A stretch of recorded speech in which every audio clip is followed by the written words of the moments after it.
Le seul suspect encore en vie des attentats du marathon de Boston se trouve toujours dans un état critique sous haute surveillance policière. Gravement blessé à la gorge, Djohar Tsarnaev est incapable de parler et les autorités craignent de ne jamais pouvoir l'interroger et comprendre les motivations des deux frères. Marie-Ève Bédard.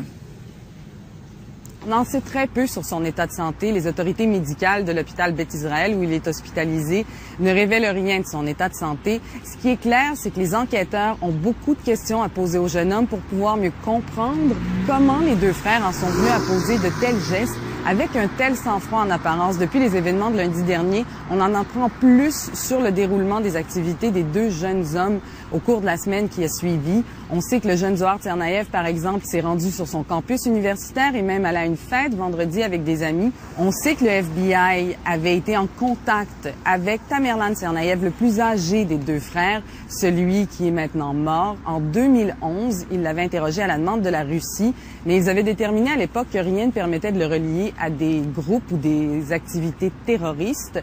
Ceci dit, maintenant, le FBI a appris aussi qu'en 2012, Tamerlan Tsarnaev s'était rendu en Russie. Il aurait visité le Daghestan et la Tchétchénie, deux régions de la Russie qui sont aux prises avec des groupes islamistes extrémistes. Est-ce qu'il a profité de ces 6 mois pour entrer en contact avec ces groupes-là? A-t-il reçu un entraînement terroriste? Ce sont des questions auxquelles les enquêteurs vont tenter de répondre avec l'interrogatoire du jeune Djohar Tsarnaev. Pour ce qui est de l'aspect judiciaire de l'affaire, aucune accusation n'a encore été portée contre le jeune Djohar Tsarnaev. C'est une situation qui est très complexe. D'abord, il faut dire que même avant l'arrestation du suspect, les autorités avaient dit qu'ils ne lui liraient pas immédiatement ses droits. Ils ont évoqué une mesure d'exception dans la loi quand la sécurité du public est compromise.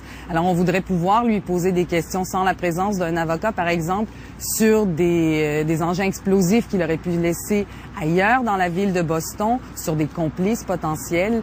Ce qu'il faut dire, par contre, c'est que tout ce que le jeune Djohar Tsarnaev va déclarer aux enquêteurs à partir de ce moment-là, ne pourra pas être admis devant les tribunaux à titre de preuve. Sur la question des poursuites, le scénario le plus probable, c'est qu'on dépose des accusations dans les prochaines 48 heures en cour fédérale, des accusations de meurtre, des accusations d'utilisation d'armes de destruction massive.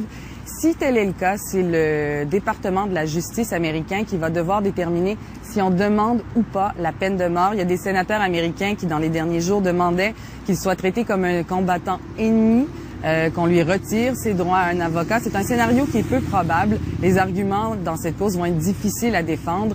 Pour l'instant, il ne semble pas y avoir de lien avec des groupes étrangers. C'est un acte criminel qui s'est déroulé aux États-Unis par des citoyens américains.